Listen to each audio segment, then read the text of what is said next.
Então vamos lá, pessoal. Bom dia a todos e todas, né? Mais uma vez a gente vai começar aí a aula da nossa quarentena bíblica dominical, que acontece todos os domingos a partir das 10h30 da manhã, nesse período aí de quarentena, em que a gente está impedido de se reunir presencialmente. A gente tem estudado a Epístola de Paulo aos Romanos, e a gente tem lá aquelas regrinhas, né? Que a gente sempre repete, né? Mantenha o microfone desligado durante a apresentação. Se você quiser falar, avisa, espera a autorização e aí você pode falar, habilitando o microfone. E sempre que a gente termina a gravação, a gente faz oração de encerramento, bate um papinho depois. Então não é porque encerrou a gravação que você precisa sair correndo. A gente pode ter aquele bate-papo depois da aula, não tem problema. Então vamos lá, pessoal. O tema da nossa aula de hoje, a gente vai falar hoje do capítulo 4 da Epístola de Paulo aos Romanos, né, capítulo 4, do verso 1 ao verso 25, em que a gente vai tratar aí a respeito da fé de Abraão, que é o tema que Paulo estabelece aqui como tema para esse capítulo 4. Paulo discorre a respeito de Abraão, e a gente vai conversar um pouquinho disso. Então a gente vai precisar hoje bastante da ajuda das nossas professoras aí do Antigo Testamento, a Dida e a Ana, né? Que se eu falar alguma bobeira, se eu falar alguma coisa aí diferente do que está lá no livro do Gênesis, elas vão me interromper e vão me ajudar, porque eu não sou o especialista de Antigo Testamento, né? Então eu tô também aí, vou precisar da ajuda das irmãs que lecionaram por muito tempo essa disciplina. Tá? Então deixa eu só ver se eu localizo aqui a Bíblia. Tá aqui a Bíblia, capítulo 4 de Romanos. A gente vai ler do verso 1 ao verso 25, então vou fazer primeiro uma leitura do texto todo para a gente poder entender o contexto, e a gente vai discutindo isso então. Então diz assim, Romanos 4, de 1... Opa, acho que eu fiz besteira aqui. De 1 a 5. Isso, é em português mesmo, Luciano. Deixa aí NVI. Vamos lá. Diz assim, ó. Portanto, que diremos do nosso antepassado Abraão? Se de fato Abraão foi justificado pelas obras, ele tem do que se gloriar, mas não diante de Deus. Que diz a Escritura? Abraão creu em Deus e isso lhe foi creditado como justiça. Ora, o salário do homem que trabalha não é considerado como favor, mas como dívida. Todavia, aquele que não trabalha, mas confia em Deus que justifica o ímpio, sua fé lhe é creditada como justiça.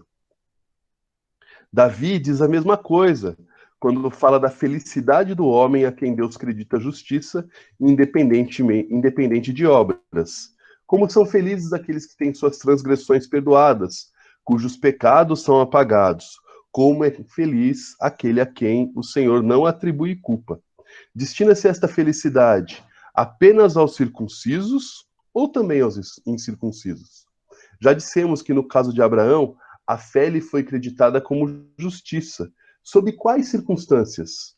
Antes ou depois de ter sido circuncidado? Não foi depois, mas antes. Assim, ele recebeu a circuncisão como sinal, como selo da justiça que ele tinha pela fé, quando ainda não fora circuncidado. Portanto, ele é o pai de todos os que creem, sem terem sido circuncidados, a fim de que a justiça fosse creditada também a eles.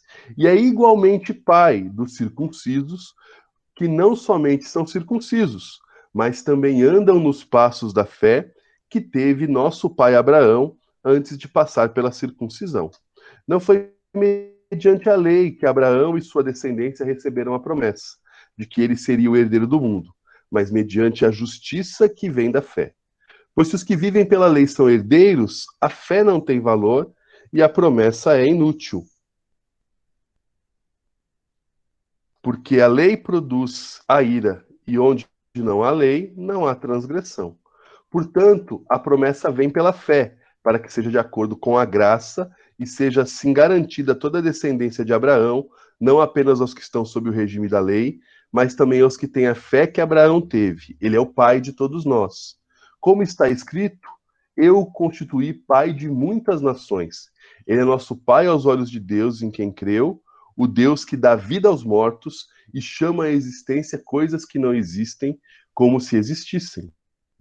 Abraão contra toda esperança, em esperança creu, tornando-se pai de muitas nações, como foi dito a seu respeito. Assim será a sua descendência. Sem se enfraquecer na fé, reconheceu que o seu corpo já estava sem vitalidade, pois já contava cerca de 100 anos de idade, e que também o ventre de Sara já estava sem vitalidade. Mesmo assim, não duvidou, nem foi incrédulo em relação à promessa de Deus, mas foi fortalecido em sua fé e deu glória a Deus, estando plenamente convencido de que ele era poderoso para cumprir o que havia prometido. Em consequência, isto lhe foi também creditado como justiça.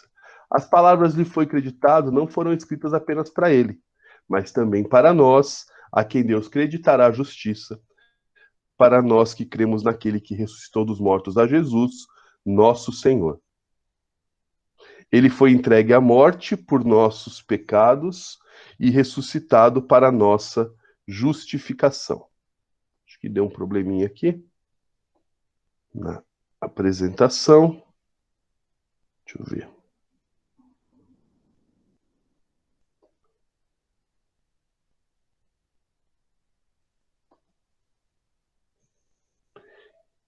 Então vamos lá, pessoal. A gente vai hoje conversar um pouquinho sobre essa questão do capítulo 4, da gente tentar entender o que é essa fé de Abraão que Paulo tanto cita nesse capítulo.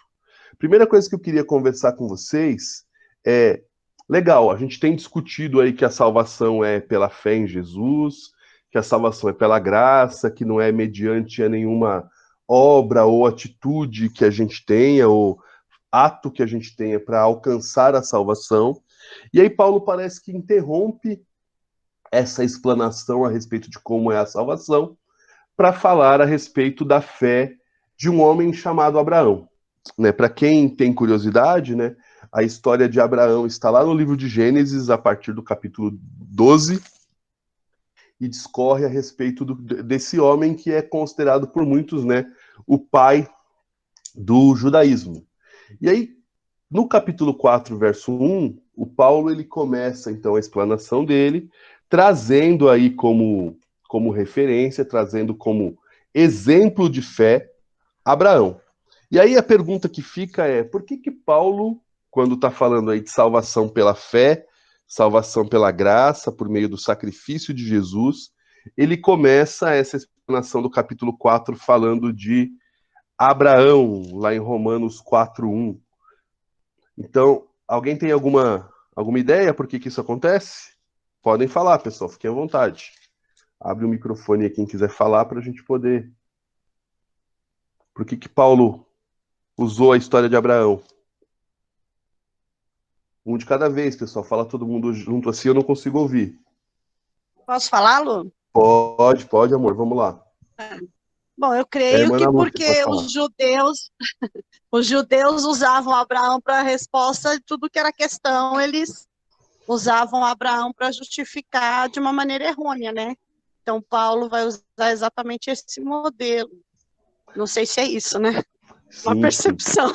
Não, mas é por aí mesmo. Primeiro a gente precisa entender, né? Quando Paulo usa esse exemplo de Abraão, a gente começa a ter noção de para quem Paulo está escrevendo.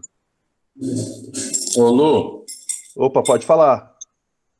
eu acho que a questão do motivo pelo qual Abraão é o pai da fé é porque ele foi o primeiro a ter fé. Ele foi o primeiro Legal. a realmente confiar em Deus. Se você olhar nos relatos bíblicos, né? Abraão é o primeiro personagem que realmente confiou em Deus. Opa, bacana, bacana, legal. Então, Abraão, o judeu usava Abraão como modelo. Abraão foi o primeiro que teve fé, legal. E aí, pessoal, a gente percebe uma coisa aqui interessante, né? Paulo usa Abraão, e o fato dele usar a história de Abraão mostra que ele está escrevendo para quem é de origem judaica, né? Porque Abraão ele é considerado a origem da nação de Israel, da descendência de Abraão que surge o povo que a gente conhece como povo hebreu, povo judeu. É o que a Ana escreveu aí, ó, ele dá origem ao povo judeu, na verdade. Então, Paulo começa a pegar, então, aquele que originou aquele povo, que era e que se considerava até aqui nação santa, escolhida de Deus. Então, pega esse homem como exemplo, para mostrar que mesmo na vida de Abraão, a salvação, a justificação, ela se desenvolveu por meio da fé e não por meio das obras. Então, Paulo pega um ícone da nação judaica, a origem dessa nação judaica, para abordar um aspecto da salvação por meio da fé. Então, esse é o que o Rodrigo falou. A gente vai ver daqui a pouquinho, Abraão é o primeiro cara a dar esse salto de confiança em Deus, em demonstrar fé em Deus, até sem provas para que você tenha essa fé. Então é interessante. Então, Paulo usa Abraão porque ele é a origem da nação e ele é também a origem da religião judaica. Não só da nação, mas da religião, da adoração ao Deus dos hebreus. Abraão é o precursor disso também. É claro que a gente vê relatos lá em Gênesis, inclusive depois que tem a situação da morte dos irmãos, né? Caim matou Abel, com o nascimento de Sete, fala que voltou-se a buscar a Deus, mas a origem da religião, da estruturação da religião judaica, passa aí a partir de Abraão também. E, outro aspecto importante, o judeu se orgulhava de ser descendência de Abraão. Né? Só para vocês terem uma ideia, para o judeu, a gente vai falar daqui a pouquinho sobre circuncisão, mesmo os prosélitos, que eram os prosélitos? As pessoas que se convertiam ao judaísmo, né, que faziam lá o rito da circuncisão para se converter ao judaísmo, eles não podiam chamar Abraão de pai. Somente o judeu puro, descendente de Abraão mesmo, é que podia chamar Abraão de pai. O Caio, ele lembra aqui que o livro de Hebreus, no capítulo 11, diz que outros tiveram essa fé que justificantes de Abraão, Abel, Enoque, Noé. Sim, Caio, teve sim.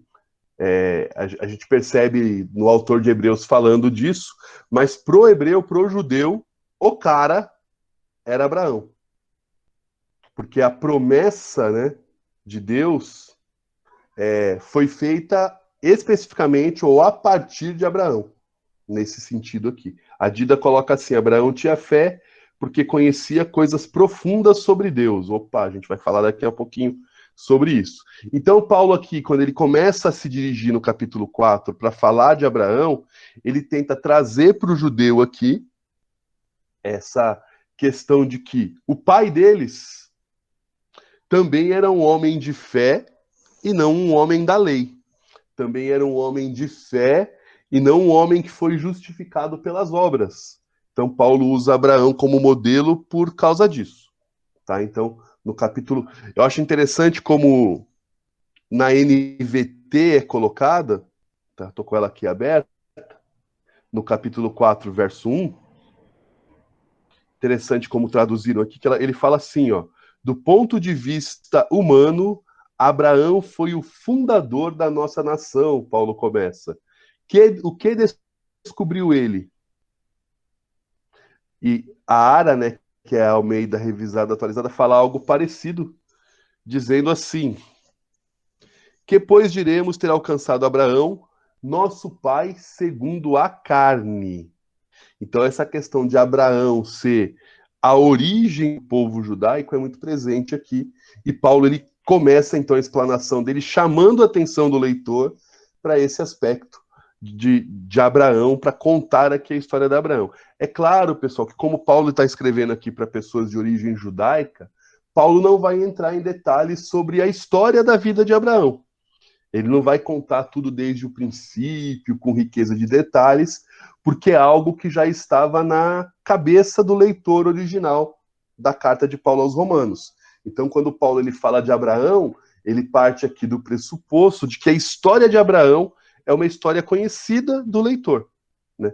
Por isso que é importante também, parênteses aqui na aula, a gente, por mais que, às vezes eu falo para vocês que eu gosto mais do Novo Testamento, mas é importante a gente entender o que está no Antigo Testamento, porque muito do que é escrito nas cartas, nas nas epístolas e cartas, até mesmo nos evangelhos, citações de Jesus, são citações, são relatos que partem do pressuposto que o leitor já conhece o Antigo Testamento. Então, muito do que a gente vê no Novo Testamento só é possível se compreender se a gente olhar também para o Antigo Testamento. Tá? Então, isso é importante. Seguindo aqui, pessoal, Paulo ele começa então uma explanação no capítulo 4, que a gente está falando agora, em especial no verso 2 e verso 3, mostrando para a gente como é que Abraão se tornou, né, entre aspas, justo. E aí diz assim, o capítulo 4, verso 2 e verso 3, na NVI. Diz assim, ó, se de fato Abraão foi justificado pelas obras, ele tem do que se gloriar, mas não diante de Deus. Que diz a Escritura? Abraão creu em Deus e isso lhe foi creditado como justiça. Então, olha só, que interessante. O que o Paulo está dizendo aqui? Ele está dizendo o seguinte, olha, se Abraão ele foi justificado pelas obras, vamos supor que Abraão foi justificado pelas obras. Ele teria do que se gloriar diante das pessoas, mas ele não poderia se gloriar diante de Deus. Ou seja, nada do que a gente faz é motivo para que a gente se glorie diante de Deus. Então, Paulo está partindo de uma hipótese. Vamos supor, na verdade, uma suposição, né? Vamos supor que Abraão tenha sido justificado pelas obras. Ele não poderia se vangloriar diante de Deus. Então, essa justificação não seria válida, porque não teria como ser justificado pelas obras. Ele está negando a suposição aqui. E aí ele diz o seguinte, o que a Escritura diz a respeito disso? O que a Escritura diz? Ele está perguntando aqui no verso de número 3 do capítulo 4. As Escrituras dizem que Abraão creu em Deus e assim foi considerado justo, como está na NVI.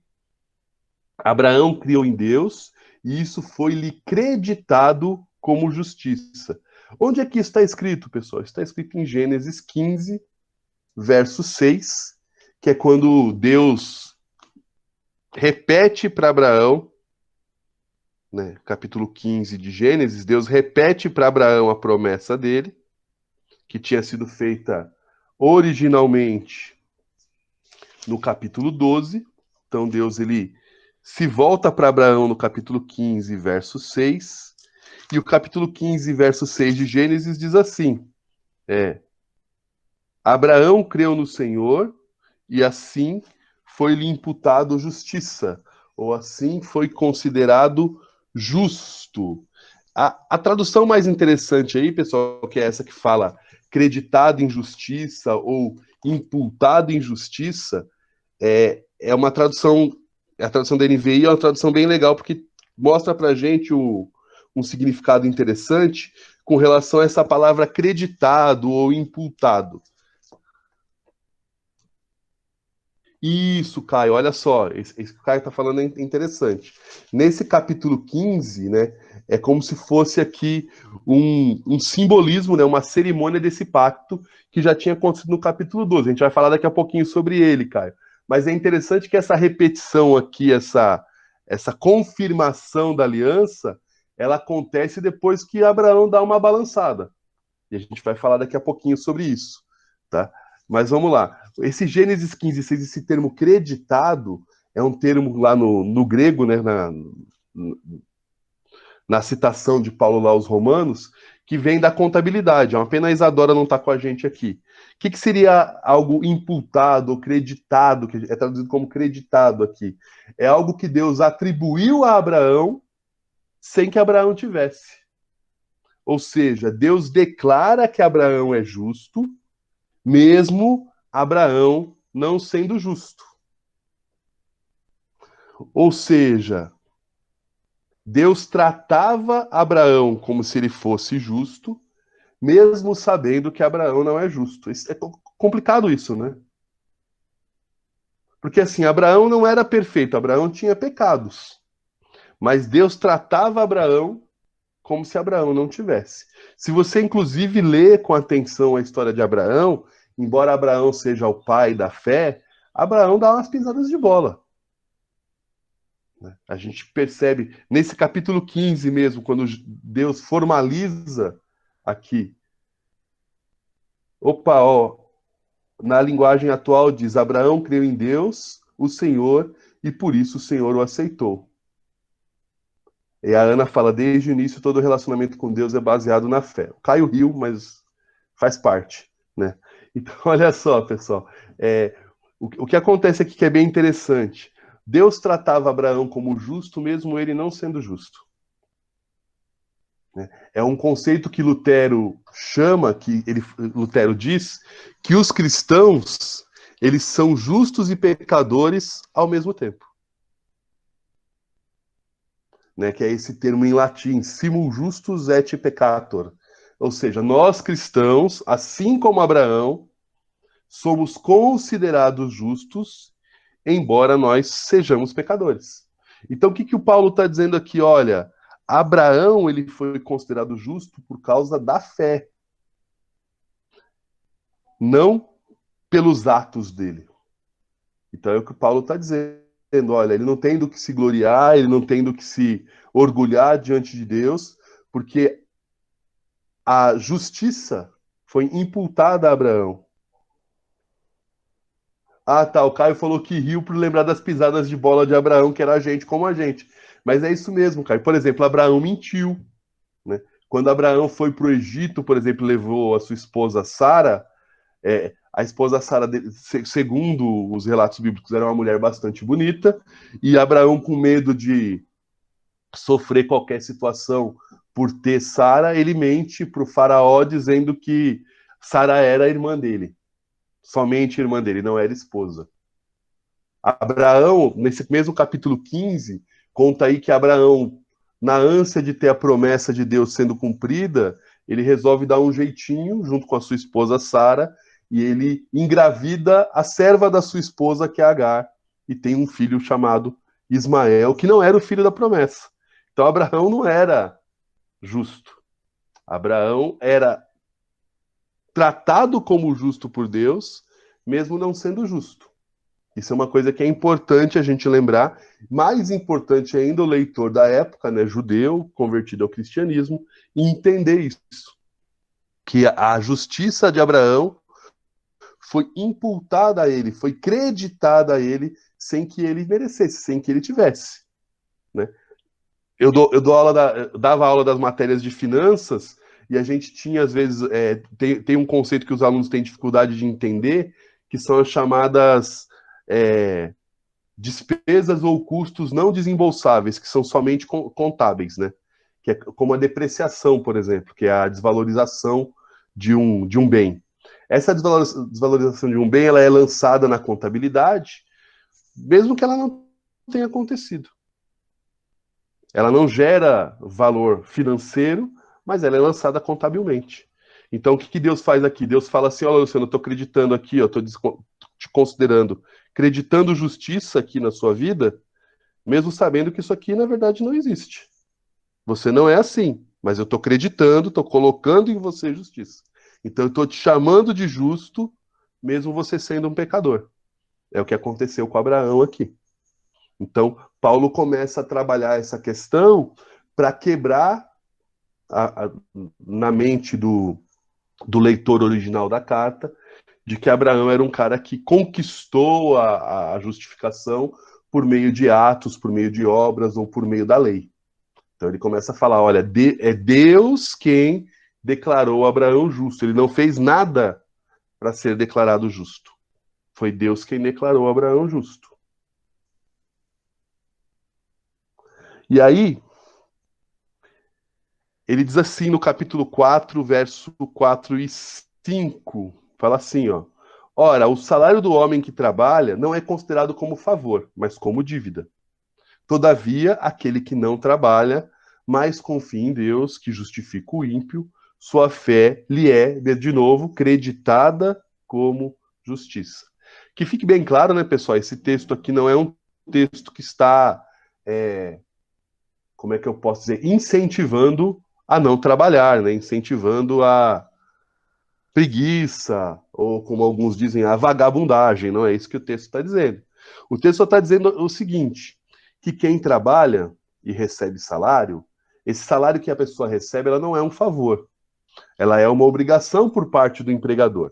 O que Paulo está querendo dizer aqui? Olha, se a salvação, se a justificação, ela fosse pelas obras, ela não seria uma dádiva de Deus.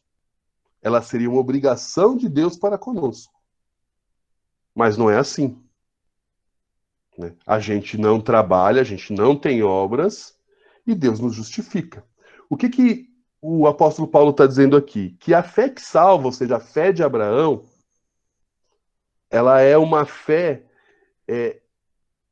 diferente, porque ela é, na verdade, o fim de um tipo de confiança, a confiança só nas obras, a confiança no que eu faço, e o início de um outro modelo de confiança, que é o modelo da confiança em Deus.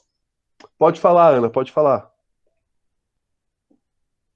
Eu entendo que o que Paulo está querendo mostrar é que as relações de troca acontecem no âmbito carnal, no âmbito mundano. Ela não existe no âmbito espiritual. No espiritual não existe troca, é só graça. Não há nada que você não tem nenhum tipo de moeda de troca em relação a Deus. Tudo o que nós estamos acostumados dessa maneira, ela se refere aqui ao nosso convívio, né? A visão humana. Por isso que a religião ela é muito perigosa, porque ela é o homem tentando fazer essa moeda de troca. Né? Por isso que ela é falha, ela não é capaz de salvar. Eu creio nisso. Sim, sim, é verdade. Os sistemas religiosos, de maneira geral, eles funcionam nesse sistema de troca. Né? A cabeça do ser humano na sua relação com as mais diversas divindades, sejam elas a divindade verdadeira, que é o Deus em que nós cremos, e as demais divindades, que não são reais, é meio que natural do homem estabelecer essa relação de troca. Que tem muito a ver com o nosso tempo também, embora Paulo esteja falando numa outra época, em que a gente usa muito duas palavras que eu acho que elas não têm nada de divinas, que é a palavra meritocracia, ou seja, você tem que fazer por merecer algo, e a palavra reciprocidade. Eu fiz, então o outro, e nesse caso o outro é Deus, Deus é obrigado, então, em troca, a fazer. E aqui o que Paulo está propondo para a gente é um outro modelo, é um outro sistema, é uma outra forma de se enxergar a questão da nossa justificação. É uma transferência de confiança. No sistema antes de Cristo, erroneamente as pessoas entendiam que a confiança da minha justificação, a confiança da minha salvação está no fato da pessoa viver de acordo com algumas regras estabelecidas que os judeus entendiam como sendo a lei. E isso nas relações humanas também, mas nas relações religiosas também são comuns. Não, eu acho que não sei se é justo nas relações humanas, a gente discute depois isso, Ana. Eu acho que a gente esperar do outro ou conquistar algo pelo que a gente fez, ou esperar do outro algo como obrigação do outro, acho que faz mal, inclusive, nas relações humanas. Né? Não sei se seria justo nas relações humanas também. Porque se Deus se relaciona com a gente fora desses conceitos, fora dessas caixinhas da meritocracia e da reciprocidade, né, nossas relações com as outras pessoas também deveriam ser baseadas na nossa relação com Deus. Né? Mas a gente pode discutir mais para frente isso também. Mas vamos lá. Oi, amor. Peraí, Lu, pode falar. Para não ter confusão. Eu não digo assim, nas relações, no sentido de você querer comprar ou você ter algum mérito. Eu digo no que é justo. Como trabalhador, salário. É nesse sentido que eu estou falando, entendeu? Você trabalha, é justo que você tenha um salário. Você compra, é justo que você tenha um bom produto. Né? A gente busca esse tipo de perfeição nessas nossas relações, isso é humano. Mas fazer algo, por exemplo, para ser perfeito diante de Deus, impossível. A gente tenta, eu acredito que tenha mais relação com o coração. Um coração sincero, Quanto mais sincero, eu acredito que mais perfeito diante de Deus. Mas né, não nessa questão de mérito, mas na questão de justiça mesmo. Cometi um crime, existe uma lei para me punir. No caso da relação com Deus, cometi um crime, um arrependimento leva a um perdão, que é algo gratuito, né? Então é nesse sentido. Não entendi, me perdoe então. Fala, Caio, pode falar. Opa, estão me ouvindo bem aí? Sim, sim, Caio, pode falar.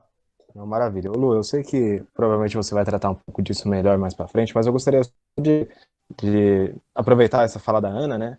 E também mencionar a questão lá do pacto do Gênesis 15, porque é bem curioso mesmo, né? Tipo assim, essa questão do pacto, ela é presente, muito presente com relação às relações humanas também, né?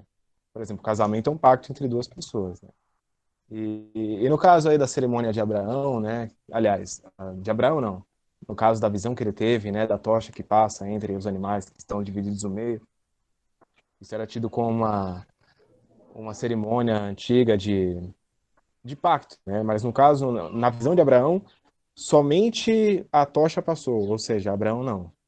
Então isso está mostrando claramente que foi ali uma aliança unilateral, né? Deus quem faz, Deus quem passa, Deus quem se compromete, né? Só que no caso das relações humanas não é assim. Quando as pessoas fazem um pacto de fato, por exemplo, quando as duas pessoas se casam, elas estão se comprometendo a cumprir os deveres com a outra, né? Por assim dizer. Não, sim, sim, sim. Na verdade, aqui a gente está falando do pacto, embora haja esse pacto lá em Gênesis 15, Abraão, o que cabia a Abraão era simplesmente confiar. Não confiar nele, confiar em Deus. Quando Deus chama Abraão lá no capítulo 12, que Abraão está lá na cidade de Ur dos Caldeus, Abraão, é bom a gente lembrar, Abraão não cultuava a Deus, ao Deus dos Hebreus, que a gente conhece como Deus dos Hebreus. Abraão não cultuava ao Deus de Abel, Abraão não cultuava ao Deus de Enoque, Abraão era de Ur dos Caldeus, onde as pessoas eram adoradores da lua, inclusive. E aí Deus se achega a Abraão e diz, olha, sai de meio dos seus parentes, sai aí da sua terra, e vai para um lugar que eu estou te mandando. Então, eu vou fazer de você uma grande nação, então sai daí e vai para lá. Então, o que cabia a Abraão era a fé somente. Confiar de que o que Deus prometeu, Deus faria. Então, por isso que essa fé que Paulo expõe aqui é uma fé que não é uma fé somente acreditar, né? É uma fé de confiar em Deus. E aqui é uma fé que deixa de ser uma fé em si mesmo, na sua capacidade de cumprir a lei, de cumprir os ritos, de viver de acordo com o padrão. Porque, como a Ana coloca aqui, né, nós somos especialistas em falhar, a gente não ia conseguir cumprir esse padrão. E é uma transferência para um outro tipo de fé, para um outro tipo de confiança, e que você confia não em você, mas que você confia naquilo que Deus prometeu. Porque eu fico pensando assim, isso é uma coisa interessante que o Timothy Keller coloca no livro dele, sobre Romanos de 1 a 7. Ele fala assim, imagine que você chegue no céu e Deus pergunte para você assim, eu deveria te aceitar no céu? Por que eu deveria te aceitar no céu? Ah, porque eu vou na igreja, porque eu cumpro os ritos, faço o cumprimento dos ritos, porque eu participo da comunhão. Esse é o tipo de confiança que está aqui, ó. Confiança em mim mesmo. Mas quando Deus me pergunta, hipoteticamente, Deus me pergunta, por que eu deveria, Luciano, te deixar entrar no céu, eu diria para Deus assim, olha, Senhor, o Senhor não deveria, mas o Senhor prometeu. Se olhar para a minha vida, Senhor, e para tudo que... O Senhor não deveria me aceitar no seu céu, mas o Senhor prometeu e eu estou confiando na sua promessa. A minha fé é no que o Senhor prometeu. O Senhor prometeu que aqueles que creem em Jesus estarão com o Senhor na eternidade. Eu não deveria estar aqui, mas o Senhor prometeu, eu estou aqui. Então é essa diferença da mudança da compreensão do sistema de Deus. A compreensão equivocada até aqui Era uma compreensão do, olha, eu vou cumprir esses mandamentos, eu vou cumprir esses ritos, e cumprindo esses ritos eu tenho acesso à promessa. Não, a promessa é a promessa nela mesma. Ela é um fim nela mesma. Deus prometeu. Eu confiei na promessa. Então eu estou confiando na promessa, não em mim. Então é o que Paulo fala aqui no capítulo 4, no verso 4 e verso 5. Quando ele diz, principalmente aqui no verso 5, aquele que não trabalha, mas confia em Deus, que justifica o ímpio. Eu sou ímpio. Sua fé, a sua confiança, lhe é acreditada como justiça. Então é uma mudança do tipo de confiança. É uma transferência, é uma troca de confiança. Eu confiava no que eu fazia, agora eu confio na promessa de Deus. Tá?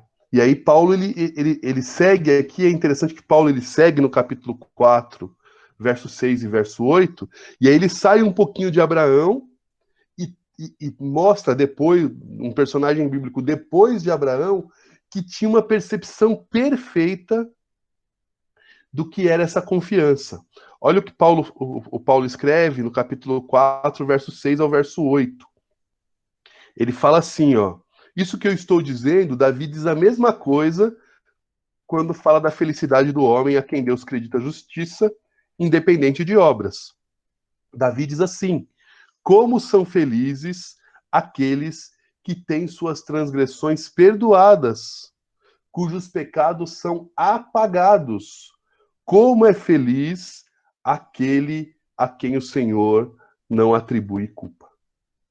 Davi, isso aqui, pessoal, é uma citação do Salmo 32, tá? Verso 1 e verso 2. Davi, o rei Davi, ele tinha uma percepção correta a respeito da justificação. É Deus quem atribui justiça, independente das minhas obras. Era desde Abraão, passando por Davi, e continua sendo assim hoje. É um perdão de Deus. Bem-aventurado, feliz aquele a quem Deus atribui justiça, a quem Deus apaga os pecados. Ó, o que Caio fala, acredito que Davi era um homem segundo o coração de Deus, por demonstrar uma total dependência de Deus. Seus escritos estão repletos dessa confiança. É verdade, Caio. Davi é longe de ser um homem perfeito. E a Bíblia cita Davi, Deus chama Davi de homem segundo o meu coração. Então não é a perfeição dos atos, mas é a dependência de Deus, a profundidade da confiança em Deus. E Davi entendia isso. Olha o que a Dida coloca. A confissão do pecado leva ao perdão. Exatamente isso. Davi, ele reconhecia que era pecador. Ele reconhecia que tinha falhas. E ele sabia que ele só era aceito por Deus, porque Deus o perdoava. Não era o que ele fazia, porque se dependesse do que Davi fizesse, Davi não teria essa intimidade com Deus, né? Para quem não, só para resumir, para quem não conhece, Davi foi um rei que fez de Israel uma grande nação, que conquistou várias coisas, que venceu várias batalhas, que se achegava a Deus, que escreveu vários salmos adorando a Deus, mas é o cara que cometeu adultério, que matou pessoas, que pecou várias vezes, que teve uma família destruída. É a chamada oração imprecatória, né, Caio? Que era muito comum no Antigo Testamento. Senhor, arrebenta os dentes dos meus inimigos. Eu não preciso orar assim mais não, tá, pessoal? Isso. Ó. Davi era o homem segundo o coração de Deus, como a Ana coloca aqui, não pelas coisas que ele fazia, mas por causa da confiança que ele tinha em Deus. Ele tinha um coração quebrantado. A Ana coloca aqui que ele não era perfeito. Aí volta o que a Ana falou agora há pouco sobre a questão de um coração sincero. Né? Um coração sincero, o sincero quer dizer sem cera. Alguns de vocês já ouviram eu dizer isso. O que é esse sem cera, pessoal? É você se apresentar diante de Deus sem tapear os seus defeitos. sem maquiar. Olha, Senhor, eu estou aqui por inteiro, o Senhor conhece as minhas falhas, os meus defeitos, são esses, mas eu estou aqui e eu estou confiando no Senhor. Né? Esse sem cera vem dos vasos de barro que eram feitos na época do Império Romano, que as pessoas colocavam um vaso no forno, de barro no forno para ele firmar, e quando ele passava do ponto, ele rachava. E aí o que as pessoas faziam para tapear quem estava comprando? Enchiam de cera o lugar que foi rachado, pintavam o vaso bem bonito e vendiam o vaso com cera, ou seja, um vaso que escondia os defeitos. O sem cera, ou sincero, o coração sincero, é o coração que tem as rachaduras à mostra, que não fica preocupado em tapear ou fingir que está tapeando Deus. É um coração limpo, um coração, como a Dida colocou, sem filtro. Né? Um coração, como a Dida coloca também, que reconhece que tudo está nas mãos de Deus, de que Deus é soberano e de que é Ele quem cuida, é Ele quem proporciona para a gente a justificação. Então Davi, ele entendia isso, e Paulo ele vem resgatar, está falando de Abraão, mas vem resgatar, olha, Davi já entendia isso. Davi já entendia que só se é possível ser considerado justo diante de Deus quando Deus declara isso. Não há nada que a gente faça que a gente possa ser declarado justo. Né? E aí ele continua a explanação, e do verso 9 ao verso 15 ele começa a contar, na verdade, questionando algumas coisas a respeito da justificação de Abraão. E aí ele diz assim, a partir do verso de número 9. Ele diz assim, primeiro ele fala assim, no Salmo, né, como é feliz aquele a quem o Senhor não atribui culpa, e aí ele lança uma pergunta. Destina-se esta felicidade apenas aos circuncisos ou também aos incircuncisos? Ou seja, essa felicidade de Deus não atribuir culpa é algo somente de quem é judeu, que foi circuncidado, ou também de quem não passou por circuncisão, quem não é judeu? Aí ele diz assim, já dissemos que no caso de Abraão, Gênesis 15, 6, a fé lhe foi creditada como justiça. E aí Paulo diz assim, sob quais circunstâncias? Antes ou depois de ter sido circuncidado? Não foi depois, ou seja, Abraão não foi circuncidado e depois foi considerado justo. Ele foi considerado justo antes de qualquer demonstração externa dessa confiança. Assim ele recebeu a circuncisão, Paulo continua, como sinal, como selo da justiça que ele tinha pela fé quando ainda não fora circuncidado. Portanto, ele é pai de todos os que creem, sem terem sido circuncidados, a fim de que a justiça fosse creditada a eles também, e é igualmente pai dos circuncisos, que não somente são circuncisos, ou seja, não só externamente, mas que andam nos passos da fé que teve nosso pai Abraão antes de passar pela circuncisão. O que Paulo está dizendo aqui? Primeira coisa, Abraão recebeu a promessa antes de ser circuncidado. Gênesis capítulo 12. Só 14 anos depois que Abraão foi circuncidado. Ou seja, Abraão foi considerado justo antes de fazer qualquer coisa. Pode falar, Ana. Essa questão da circuncisão, muito interessante, me fez lembrar o batismo. Né? Por isso que é tão importante a preparação para o batismo. Porque às vezes algumas pessoas podem acreditar que o batismo tem algo de mágico, né? Algo de sobrenatural. Quando, na verdade, o batismo ele vem após a conversão. Então, o que é mais importante? O principal, a conversão.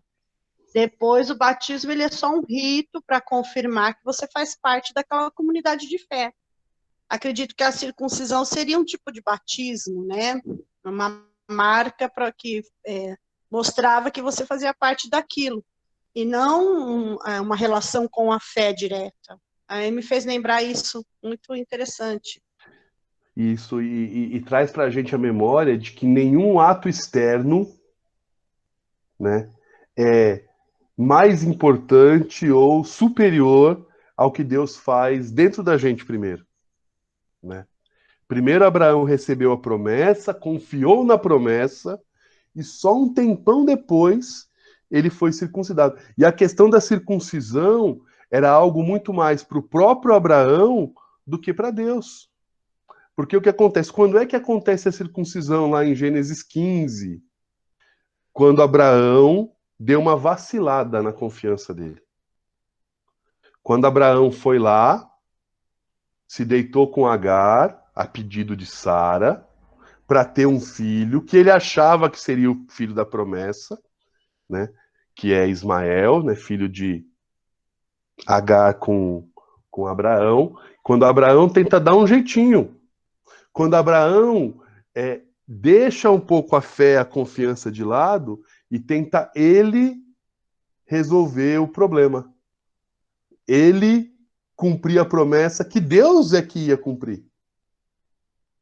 Se a gente for lá para o capítulo 15 de Gênesis, a gente vai perceber que no capítulo anterior, Abraão se deita com Agar, tem o filho Ismael, tá achando que aquele menino é o filho da promessa, e aí Deus se achega a Abraão, isso está em Gênesis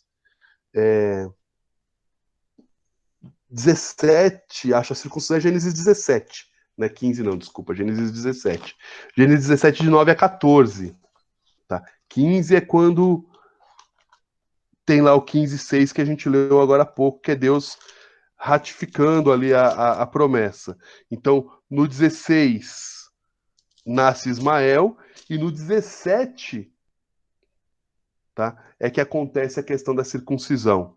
Então, olha só, acontece aqui depois que Abraão parece ter esquecido. Então, a circuncisão parece ser algo mais para Abraão se lembrar do que para Deus se lembrar da promessa. Pode falar, Caio.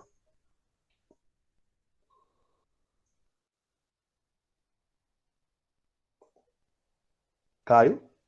Oi, Lu, tá me ouvindo? Pode falar, tô ouvindo. Maravilha. Não, eu só queria lembrar também do que Paulo fala lá em Gálatas 3, né?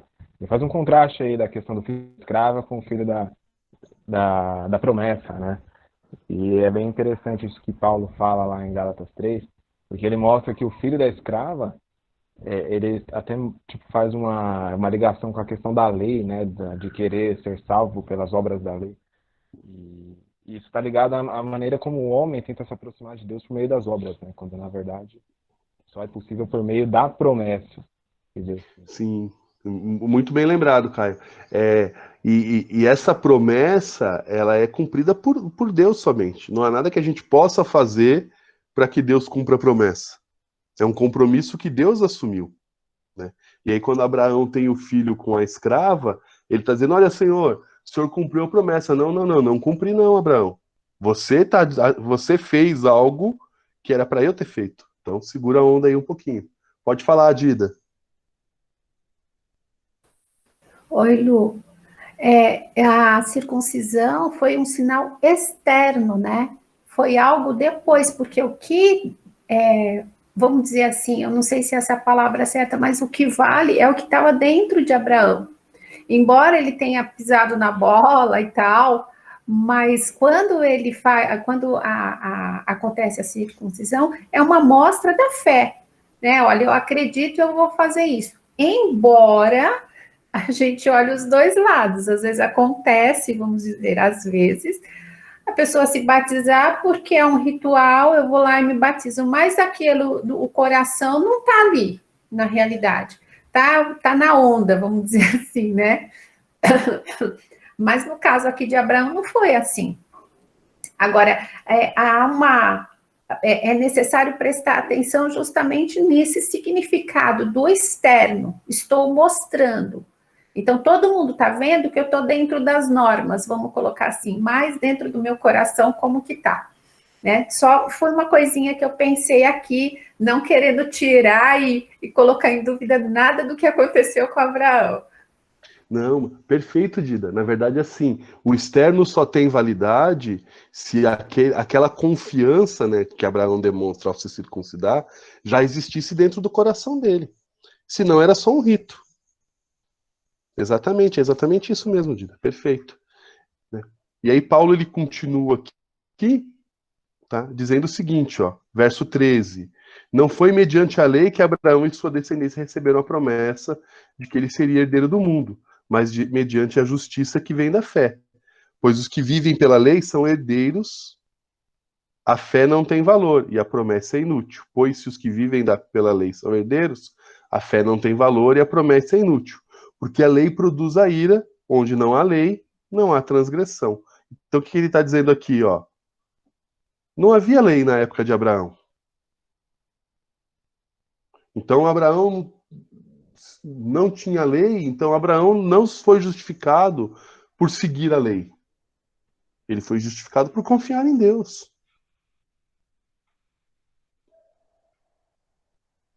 E ó, que a Ana coloca aqui, quando Abraão saiu da sua terra, demonstrou ter tido um encontro real com Deus.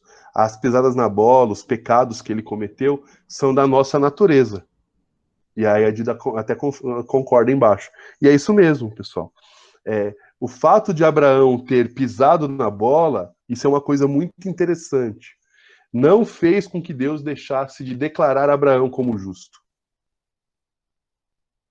Apesar de Abraão ter pisado na bola, Deus continuou chamando Abraão de justo. Deus continuou acreditando a Abraão justiça. Deus continuou olhando para Abraão e falando assim, olha, você é justo, mesmo ele tendo pisado na bola. Aí as pessoas falam assim, Abraão era um mentiroso e Deus abençoou Abraão. Na verdade apesar de Abraão ser um mentiroso, e não pelo fato de ele ser um mentiroso, Deus abençoou Abraão. Apesar do Luciano ser assim, não é porque o Luciano é assim, mas apesar dele ser assim, Deus abençoou o Luciano. Porque a justificação não está no Luciano, a justiça. A justiça está em Deus. Então é Deus a origem disso, não é o Luciano. Então a gente tem que deixar de olhar para Abraão e passar a olhar para Deus. E aí o Paulo ele continua e ele começa a falar para a gente aqui, escrever para a gente algumas coisas que essa fé de Abraão nos ensina. Pode falar sim, Dida. Oi, Lu, falando só mais uma coisinha aí sobre esse versículo 15, está falando sobre a lei, né? E a lei é um limite que o homem precisa ter, porque se não tiver lei, não há coisas erradas, não há transgressão, não é tudo isso? Parece certo. Todo mundo pode tudo. Então, a lei é uma forma de controlar, porque a nossa natureza é justamente essa. Não, vamos fazer, está todo mundo fazendo, eu vou fazer também, não vai ter eu não vou sofrer nenhuma represália por isso, e ok, né? Colocando isso no geral do ser humano. E a lei vem colocar um limite, né? Embora vão se adaptando, né? Conforme vai passando o tempo, vai se vendo que a lei pode ser adaptada à nossa cultura, para que as pessoas vivam de uma forma melhor, mas é necessário ter um limite, né? Então, essa coisa de lei, de regras, é algo muito interessante. Existem regras tão simples, mas que as pessoas, vamos dizer assim, elas são simples, eu olho de forma, mas é para o outro fazer, para mim não. Para mim pode dar um jeitinho, para mim pode dar uma liberada, né? Eu sei que eu já estou saindo aqui, mas o que eu quero dizer é esse controle, né? A lei controla.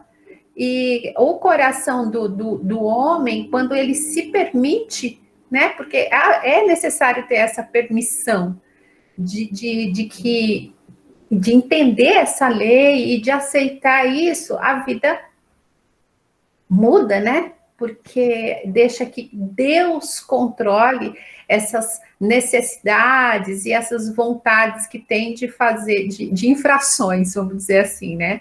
Então, é necessário ter a lei em todo o tempo, né? Lá no tempo de Abraão precisou ter ele teve essa percepção, né? E hoje a gente, com as coisinhas mais simples, pequenas regras, mas que vai fazer com que a vida torne melhor, e a vida do meu irmão, do meu próximo, né? A vida em comunidade. É isso, eu sei que eu saí um pouquinho, mas eu só queria falar do limite da lei. Não, saiu não, Didem. É muito importante o que você falou, até a Ana colocou aqui uma coisa interessante. É, as leis, a lei, na verdade, ela existe muito mais em função das relações humanas, para estabelecer esses limites que você disse agora, do que na nossa relação, para nossa relação com Deus. A lei da nossa relação com Deus, ela serve para mostrar para a gente que nós somos incapazes de estabelecer de viver de acordo com o padrão que Deus gostaria. A lei serve para isso. E é interessante também um aspecto aí mais judicial do que bíblico. A lei só existe porque o pecado surgiu primeiro. Até não ter homicídio, não era proibido matar ninguém. Aí quando a primeira pessoa mata, isso não pode. Porque é o que Paulo fala aqui, né? A lei produz a ira, e onde não há lei, não há transgressão. Porque a transgressão, né, é, na verdade, um comportamento inadequado que faz com que surja a lei. E por que ele usa essa expressão, a lei produz a ira? Porque, às vezes, né, em algumas circunstâncias, a pessoa saber que não pode faz com que ela tenha mais vontade de fazer o que, em tese, não pode. Não dirás falso testemunho. A pessoa não estava nem pensando em mentir. Mas quando estava lá, não pode mentir. Mas por que não pode mentir? Acho que é melhor eu mentir. E a gente começa a pensar. Então, a lei, ela confronta a gente. Ela confronta a gente, fazendo com que a gente entenda que é impossível viver de acordo com esse padrão. E aí, Paulo, ele segue aqui no capítulo 4, a partir do verso 16, a falar de algumas coisas que essa fé que Abraão demonstrou, essa confiança em Deus que Abraão demonstrou, podem ensinar para a gente. E aí ele diz assim, a partir do verso 16: portanto, a promessa vem pela fé, para que seja de acordo com a graça e seja assim garantida a toda a descendência de Abraão, não apenas aos que estão sob o regime da lei, mas também os que têm a fé que Abraão teve. Ele é o pai de todos nós. Então é a fé de Abraão. O que essa fé de Abraão nos ensina? Olha o 17. Como está escrito, eu constituí pai de muitas nações. Ele é nosso pai aos olhos de Deus, em quem creu, o Deus que dá vida aos mortos e chama à existência coisas que não existem como se existissem. Abraão, contra toda esperança, em esperança creu, tornando-se assim pai de muitas nações, como foi dito a seu respeito, assim será a sua descendência. Sem se enfraquecer na fé, reconheceu que o seu corpo já estava sem vitalidade, pois já contava cerca de 100 anos de idade, e que também o ventre de Sara já estava sem vitalidade. Mesmo assim, não duvidou, nem foi incrédulo em relação à promessa de Deus, mas foi fortalecido em sua fé e deu glória a Deus, estando plenamente convencido de que aquele que era poderoso de que ele era poderoso para cumprir o que havia prometido. O que isso mostra para a gente, pessoal? Primeiro, assim, essa fé de Abraão nos ensina que a realidade de Deus, ela é maior do que a gente está sentindo e o que parece ser para a gente.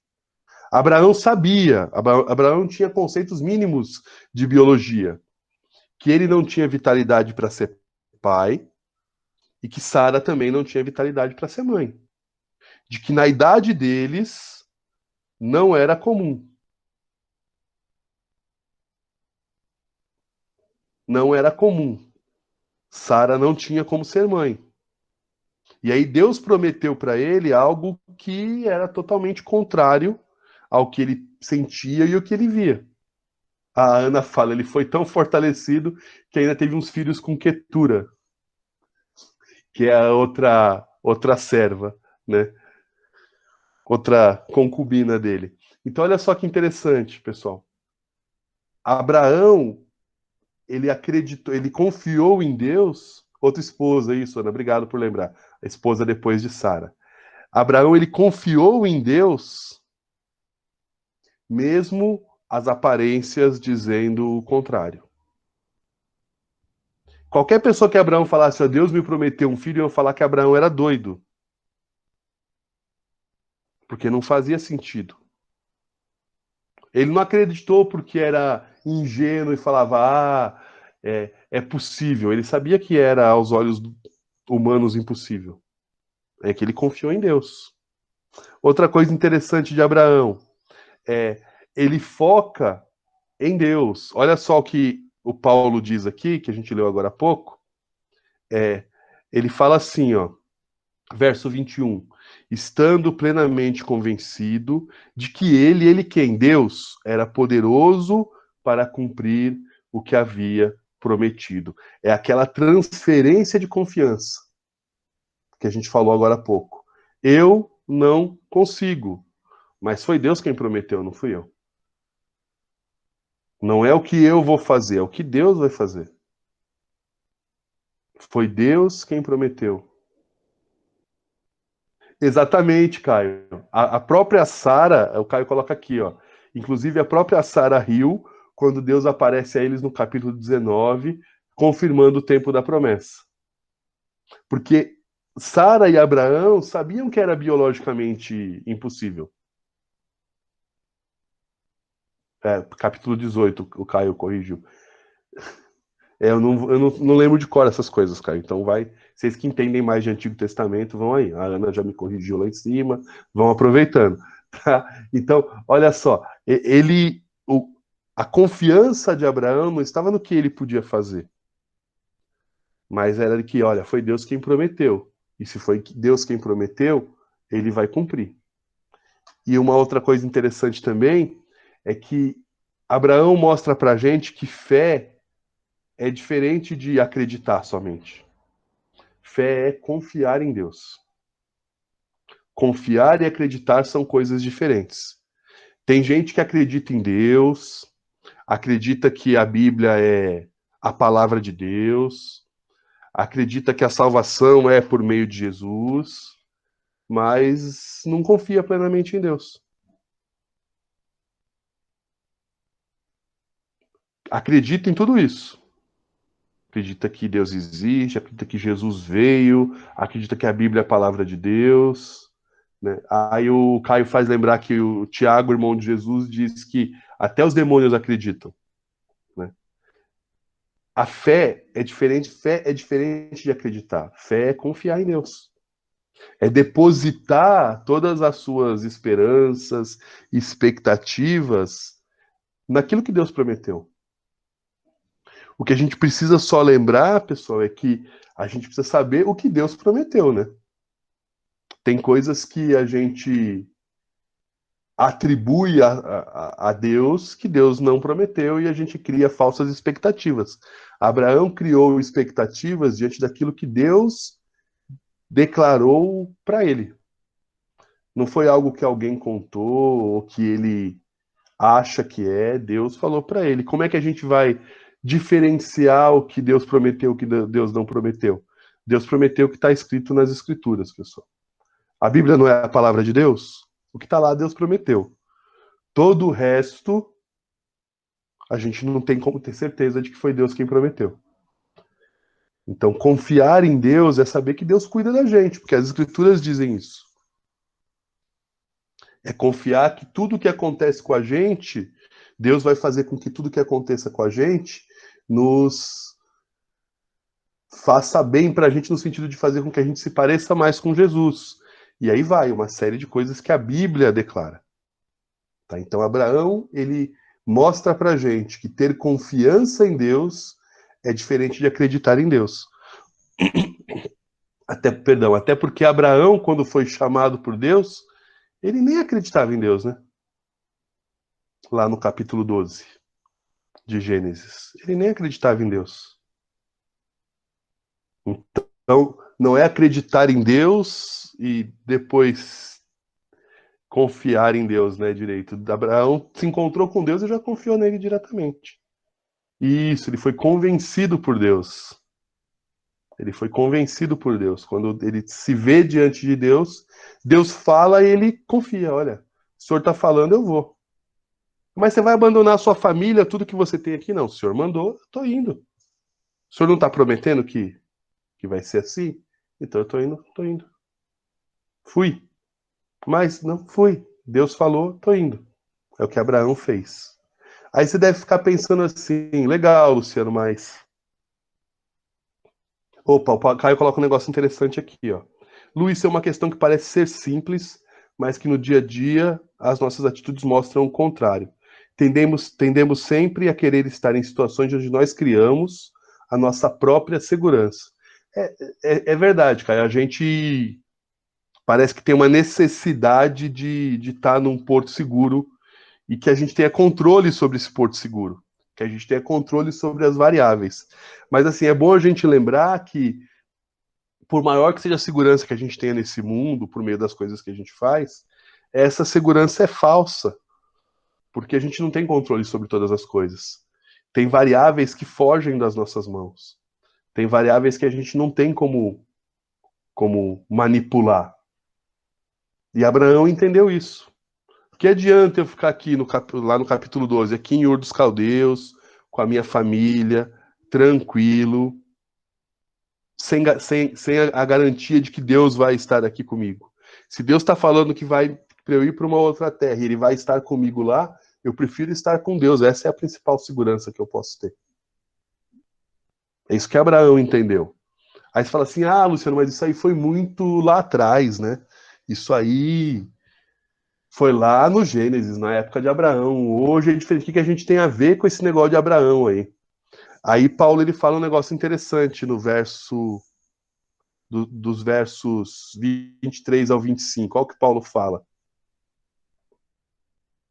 As palavras lhe foi creditado não foram escritas apenas para ele, não foram escritas só para Abraão, mas também para nós, a quem Deus creditará a justiça, para nós que cremos naquele que ressuscitou dos mortos, a Jesus nosso Senhor. Ele foi entregue à morte por nossos pecados e ressuscitado para a nossa justificação. Tudo o que foi prometido a Abraão é uma promessa que diz respeito a cada um de nós. Porque Deus fala para Abraão, em ti serão benditas todas as famílias da terra. Ou seja, por meio da descendência de Abraão, que é Jesus, humanamente falando, todas as famílias da terra seriam herdeiras dessa promessa que foi feita a Abraão. Então, essa promessa diz pra gente. O Caio está retomando lá o assunto do slide anterior, diz assim, ó, um exemplo dessa nossa falsa segurança, ou da gente não conseguir confiar em Deus, é quando a gente deixa de contribuir financeiramente com o reino de Deus, para que não falte nada pra gente. É uma das situações, cara. A gente acha que tendo dinheiro na mão, né, aquele dinheiro a mais na mão, a gente vai conseguir ter controle sobre tudo e as coisas vão funcionar bem, e nem sempre funciona. Porque o dinheiro não traz pra gente toda essa segurança, é verdade. Tá? Então aqui, pessoal, é importante a gente entender que a promessa que foi feita para Abraão, como Paulo fala aqui do verso 23 ao verso 25, ele é uma promessa que não diz respeito somente a Abraão, somente a judeus, diz respeito a toda a humanidade. Então essa fé de Abraão é a fé que tem que estar em nós. Outra coisa importante é que Deus se revelou a Abraão e depois ele foi se revelando progressivamente durante toda a Escritura. E a revelação plena de Deus é Jesus. Ou seja, Abraão, né, o que é estabelecido como promessa para Abraão é uma promessa que está apontando para a justificação por meio de Jesus. Desde Abraão, em ti serão benditas todas as famílias da terra. É de Jesus que está falando. É de Jesus que está falando.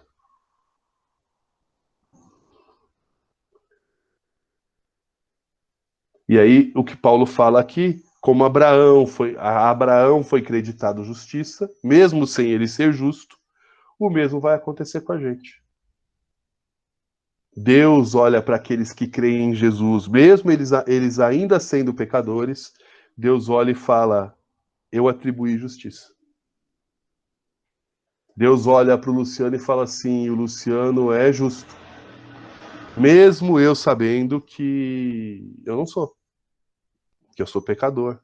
Mas Deus está dizendo, o Luciano é justo.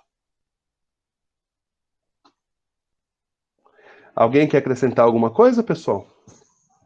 Fiquem à vontade. Podem falar também. Vocês estão hoje mais escrevendo do que falando, né?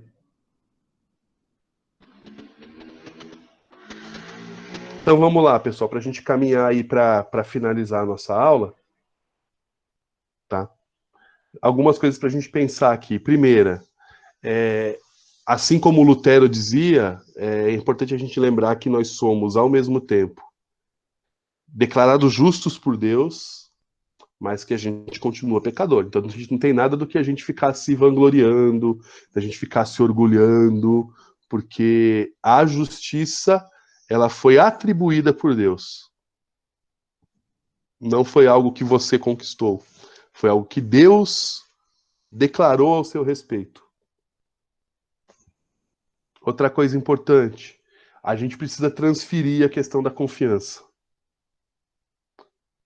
Lembre-se, se Deus te perguntasse por que você deveria entrar no céu, se você responder qualquer coisa relacionada ao que você fez, você não passou no teste.